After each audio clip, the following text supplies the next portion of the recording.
ኢትዮሪካ የተሰኘው አልበም ከተለቀቀ ጊዜ አንስቶ በርካታ አነጋጋሪ የሆኑ ጉዳዮች እየተፈጠሩ ነው። በዓለም አቀፍ ደረጃ ሙዚቃው ተደማጭነቱን እንደቀጠለ ነው። አሁን ደግሞ ሌላ አነጋጋሪ ክስተት እንደተፈጠረ መረጃ ደርሶናል። በአፋን ኦሮሞ ሙዚቃዎቻቸው ተወዳጅ የሆኑ ለቴዎድሮስ ካሳሁን ደግሞ ምላሽ ይሆናል ብለው ያሰቡትን አንድ ሙዚቃ በዚሁ በዩቲዩብ ቻናል በኩል አጋርተዋል። የሙዚቃ ይዘቱ ምን ይመስላል?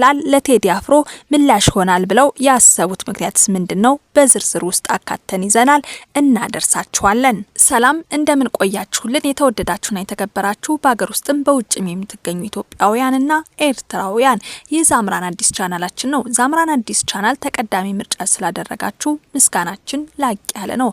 ዛምራን አዲስ ቻናላችን ተቀዳሚ ምርጫችሁ ስላደረጋችሁ ምስጋናችን ላቅ ያለ ነው። ቻናላችን የተለያዩ ወቅታዊ ማህበራዊና አነጋጋሪ እንዲሁም አስተማሪ የሆኑ ታሪኮችን ወደ እናንተ ወደ ቤተሰቦቻችን የምናደርስበት ቻናል ነው።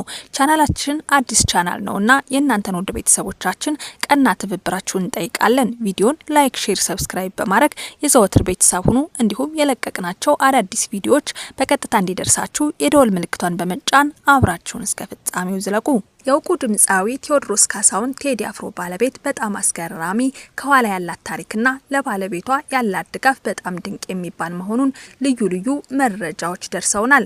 በተለይ ደግሞ አምለሰት ሙጬ ለቴዲ አፍሮ ነጻነትን በመስጠት ስራው ላይ ትኩረት እንዲያደርግ ጭምር ከፍተኛ አስተዋጽኦ እንዳላት የሚነገረው የዝነኛ የታዋቂ ሰው ያውም ደግሞ ገንዘብ ያለው ሰው ባለቤት ሆና ነገር ግን የራሷን ስራዎች ከመስራት ወደ ኋላ የማትል በጣም ታታሪ ሴት መሆኗንም ጭምር ነው ልዩ ልዩ መረጃዎች የሚጠቁሙት። ነገር ግን አሁን ያገኘዋቸው መረጃዎች እንደሚያመለክቱት ከሆነ የስራ ባልደረቦቿ አንድ ነገር ብለዋል። እሱን የምናየው አምለሰት ሙጬ ኤሚ ከምታዩትም ከምትሰሙትም በላይ የሆነች እጅግ በጣም ጀግና ሴት እንደሆነች አውቃለሁ በማለት አንዲት የስራ ባልደረባዋ ይህንን ጽሑፍ አጋርታለች። ብዙ ሰዎች ስለ ኤሚ ሲጠይቁኝ ኤሚ የምታደርገውን ጠንቅቃ የምታውቅ ስማርት የሆነች ሴት ናት እላችኋለሁ። ዝም ብዬ እንዳይመስላችሁ ከኤሚ ጋር ለ2 ዓመታት የልብ ወግ የተሰኘውን በአርቲስት ቴሌቪዥን የሚቀርበው ፕሮግራም በማዘጋጀት አብሬ ሰርቻለሁ። አጋጣሚ ሆኖ አብሬ ከምሰራቸው ሰዎች ጋር በደንብ ስለምቀራረብ እንደ ቤተሰብ ሆናለሁ። ለኤሚ ደግሞ እንደ ታናሽ እህት የምታዘዝላት ሰራተኛዋ ነበርኩ። ስለምትደንቀኝ ብዙ የምማርባት ጥሩ ጎኖች ስላሏት እግሯን ሰቅላ መኖር እየቻለች እንደኛ ወገቧን አስራ ደፋ ቀና ማለቷ ስለሚገርመኝና ስለሚደንቀኝ የንጉሱ ቴዎድሮስ ካሳሁን ቴዲ አፍሮ ሚስት ሆና እንዴት የሚለውን ነገር ከጆሮ አልፎ እናገራለሁ ትላለች። ትሁት ነች፣ ሰው አክባሪ። ኤሚ ጋር ማንም ቢመጣ ትንሹም ትልቁም እኩል የሚከበር እንግዳ ነው።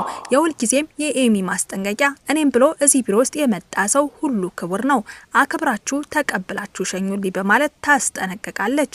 ከሷ የተማርኩት ዋነኛው ነገር እንግዳ ማክበርን ነው። ቢሮዋ ስትገቡ እንደ ማንኛውም ባለቤት ተሽከርካሪ ወንበር ላይ ተቀምጣ አታወራችሁም። በራሷ እጅ የመረጣችሁትን ቡና ወይም ማኪያቶ እዛው አፍልታ አጠገባችሁ ታስቀምጣለች። ከሚሰራ ሰው ሁሉ ተስማምታ መስራት የምትችል አቅም ያላት ድንቅ ሴት ናት ትላለች።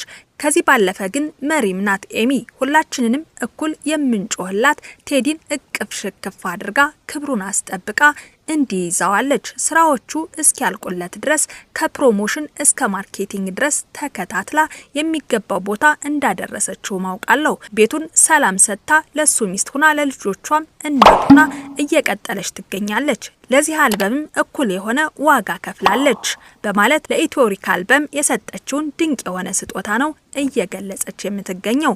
ይቺ የስራ ባልደረባ ከየትኛውም ስኬታማ ወንድ ጀርባ አንዲት ሴት አለች የሚባለው አባባል እንግዲህ እውን መሆኑን በአምለሰት ሙጬ በኩል የምናውቀውና የሚታይ ነገር መሆኑን ብዙዎቻችን ከዚህ ለመገንዘብ እንችላለንና እንዲያው ትንሽ ካስተማረን ቁም ነገርም ካስጨበጠን በሚል እንዲህ አካፈልናችሁ። ውድ ቤተሰቦቻችን አሁን ደግሞ ከቴዲ አፍሮ አዲሱ አልበም መውጣት ጋር በተገናኘ የተሰጠ የሙዚቃ ምላሽ ወደ እናንተ እናደርሳለን። እንግዲህ የቴዲ አፍሮ አዲሱ አልበም ከወጣ ጊዜ አንስቶ በጣም በርካታ ነጥቦች ናቸው የሚነሱት። አንዳንዶች በትችት መንገድ የሚያዩዋሉ፣ አብዛኞች ኢትዮጵያውያን ደግሞ የወጡትን ሙዚቃዎች በጣም ተገቢና ወቅታቸውን የጠበቁ በጣም ደስ የሚሰኙ ሙዚቃዎች ናቸው ብለው አስተያየታቸውን እየሰጡ ነበርም። ታዲያ አሁን ደግሞ በአፋን ኦሮሞ ሙዚቃዎቻቸው የሚታወቁ 2 ድምፃውያን ምላሽ አለን በሚል አንድ ነጠላ ዜማ ሁለት ድምጻውያን ምላሽ አለን በሚል አንድ ነጠላ ዜማ በዩቲዩብ በኩል ለቀዋል። በዩቲዩብ የተለቀቀው ይህ ሙዚቃ ከሌሊቱ 7 ሰዓት ላይ ነው የተለቀቀው። ከዛ በፊት ከድምጻውያን መካከል አንዱ የሆነው ጋላምሳ ለቴዲ አፍሮ ምላሽ አለን በቅርብ ቀን ይጠብቁን የሚል ሐሳቡን በማህበራዊ ሚዲያ ላይ አስቀምጦ ነበር። እንዳለው ደግሞ ምላሽ የሚመስል ይህንን ሙዚቃ ከድምጻዊ ዮሳን ጌታውን ጋር በጋራ በመሆን ለቀውታል። የሙዚቃው ይዘት ምን ይመስላል፣ ለቴዲ አፍሮስ ምላሽ ነው የተባለበት ምክንያት ምንድነው የሚለውን ደግሞ እናየዋለን። ለቴዲ አፍሮ ምላሽ ነው የተባለው ይህ ነጠላ ዜማ የሚያነሳቸው ስንኞች አሉት። የአገር ካባ ለብሶ የመንደር ሰባኪ መላክ መስሎ መጣ የሬሳ አምላኪ ይከፈት መዝገቡ ታሪካችን ይታይ ሀገር ማን ገነባ ማን ነው ደግሞ ገዳይ የሚሉ እንዲህ ያሉ ስንኞችን ያነሳል። ሙዚቃው ይቀጥልና በአንድ ሀገር ሲሸጥ ባልቻ በጎራዴ ለይተን እንወቅ ጀግናና ነጋዴ ለአገሩ ብሎ ህይወቱን ይሰዋ ይመስክር ታሪኩ ይነገር አድዋ ምን ያደርጋል ወሬ ቃላትን መደርደር ሞትን ሳንፈራ ወድቀናል ለሀገር አፈር እየላስን አበቃን ለሀገር እኛ ቀናት ለበርገር እኛ ያቀናናት ገና ታብባለች ጨፍላቂዋ ሀገር እውነትም ሞታለች የሚሉ የተለያዩ ሐሳቦችን የያዙ እንዲህ ያሉ የስንኝ ቋጠሮች ሙዚቃ ሆነዋል። እንግዲህ ይህ ሙዚቃ በዩቲዩብ በኩል ከተለቀቀ ጊዜ አንስቶ የተለያዩ ሰዎች ልዩ ልዩ ሐሳብ አስተያየቶችን እየሰጡበት ይገኛሉ። አንዳንድ ሰዎች እንደሚሉት ሙዚቃው ተገቢ ነው፣ ትክክል ነው፣ ምላሽ መሰጠቱ አስፈላጊ ነው የሚሉ አሉ። በሌላ ወገን ያሉ ግን እንዲህ ያሉ ሙዚቃዎች አስፈላጊ አልነበሩም፣ ሲጀመር ምላሽ መስጠትም ተገቢ አልነበረም። ዮሳንም ሆነ በአፋን ኦሮሞ ሙዚቃዎቻቸው በጣም የታወቁና ድንቅ የሚባሉ ተወዳጅ ስራዎችን የሚያቀርቡ አይደለም። በአፋን ኦሮሞ የሚሰማቸው ሰው ይቅርና አፋን ኦሮሞ መናገርም ማድመጥም የማይችል ሰው ሁሉ በሚገባ የሚያደምጣቸው እንደውም ሙዚቃዎቻቸውን ወደ አማርኛ ተርጉሙልን እያሉ ብዙ ሰዎች እየሰሙት የሚወዱላቸው ተወዳጅ ወጣት ድምጻውያን ቢሆኑም አሁን የሰጡት ምላሽ ግን የነሱን አቅም የማይመጥን ተገቢ ያልሆነ ነው የሚሉ ሐሳብ አስተያየት የሰጡ ሰዎችን እየተመለከትን እንገኛለን። በማህበራዊ ሚዲያ ላይ ከዚህ ባለፈ ግን ሙዚቃው መበሻሸቂያ መሆንም የለበትም ያሉ ሰዎችም እያየን እየተመለከትን ነው። ከዛ ውጭ ግን በማህበራዊ ሚዲያ ላይ ከተመለከትናቸው አስተያየቶች መካከል ሙዚቃ ሐሳብን መግለጫ የውስጥን ሐሳብ ማሳያ በመሆኑ እንዲህ መደረጉ ችግር የለውም ብለው የሚያስቡ አስተያየት ሰጪዎችንም ተመልክተናል። ስለዚህ ቴዲ አፍሮ የራሱን ሐሳብ አስቀምጧል፣ እነሱም የራሳቸውን ሐሳብ በሙዚቃ ባርት በኪነ ጥበብ በኩል እንዲህ እየገለጹት ነው ብለው ነገር ቀለል አድርገው በመልካም መንገድ የተመለከቱትም አሉ። እናንተ ደግሞ የትኛው ሐሳብ ላይ ናችሁ? ውድ ቤተሰቦቻችን ምን አይነት ስሜት ተሰማችሁ የሚለውን በኮሜንት ላይ ልታስቀምጡልን ትችላላችሁ፣ እኛም እንመለከተዋለን። አስከትለን ደግሞ ቴዲ አፍሮ ከሙዚቃው ስራዎቹ ባሻገር የሰራቸው ድንቅ የሚባሉ ስራዎችን አዲስ ከወጡት መረጃዎች ተነስተን እናካፍላችኋለን።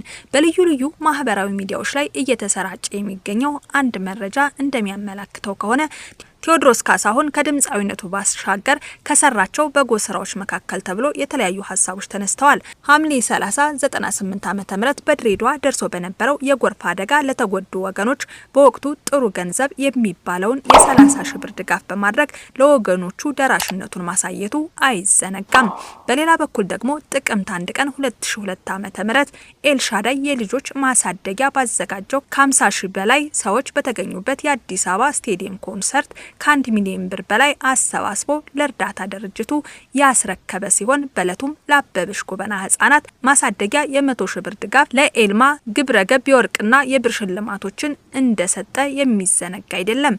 ጥቅምት 23 ቀን 2002 በህመም ላይ ትገኝ ለነበረችው ማናለሞሽ ዲቦ መታከሚያ ይሆን ዘንድ የራሱን ድጋፍ በማድረግ የ20 ሺህ ብር ስጦታም አበርክቶ ነበር። ይሄኛውም ሌላኛው በጎ ስራው እንደሆነም ተጠቅሷል። በሌላ በኩል ደግሞ ለኢትዮጵያ የአካል ጉዳተኞች ማህበር የ2000 ብር ድጋፍ አድርጎ ለማህበሩ ያለውንም አጋርነት አሳይቶ ነበርም።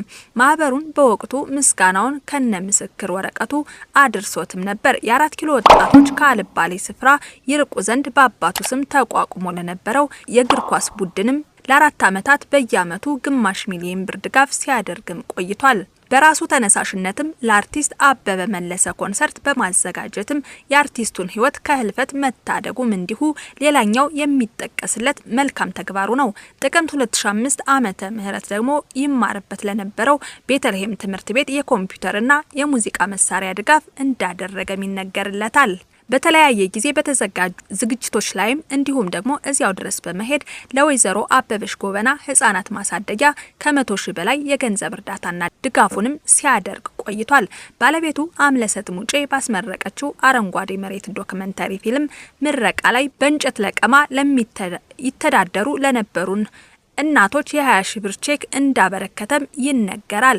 በኮሮና ቫይረስ ወቅት ቢሆንም ስርጭቱን ለመከላከል በቀረበው ጥሪ መሰረትም 1.2 ሚሊዮን ብር ስጦታ አበርክቶ ነበር። ይህ ብቻ ሳይሆን በተለያዩ የሀገራችን ክፍሎች ዜጎች ሲፈናቀሉ ሲቸገሩ ስሙ በአደባባይ አይነሳ እንጂ የተለያዩ እርዳታዎችን እንደሰጠም ይሄው መረጃም ይጠቁማል። ከቡራዩ ለተፈናቀሉ ወገኖችም የ1 ሚሊዮን ብር ድጋፍ፣ በቦረና በድርቅ ምክንያት ለተጎዱ ወገኖች የ1 ሚሊዮን ብር ገዛ፣ በጎፋ በደረሰው አደጋ ለተጎዱ ወገኖች የ1 ሚሊዮን ብር ስጦታ ድምጻዊ ቴዎድሮስ ካሳሁን አፍሮ ከጥበብ ስራዎቹ ባሻገር እንዲህ ባሉ መልካም ስራዎች የሚታወቅ ደግ ሰው እንደሆነም ነው ይሄኛው መረጃችን የሚያመለክተው። ውድ ቤተሰቦቻችን ለዛሬ ነበረን መረጃ ይሄንን ይመስል ነበረ። በሌላ በአዲስ መረጃና በአዲስ አቀራረብ እስከምንገናኝ በያላችሁበት ሰላማችሁ እንዲበዛ እመኛለሁ። ስለዚህ መግቢያችን ላይ ቻናላችን አዲስ ቻናል ነውና የእናንተን ቀና ትብብር በድጋሚ ጠይቃለሁ። ቪዲዮን ላይክ፣ ሼር፣ ሰብስክራይብ በማድረግ ይዘወትር ቤተሰብ ሁኑ። እንዲሁም ደግሞ የለቀቅናቸው አዳዲስ ቪዲዮዎች በቀጥታ ወደ እናንተ እንዲደርሳችሁ የደወል ምልክቷን በመጫን አብራችሁን እስከ ፍጻሜው ቆዩ። ዝለቁ።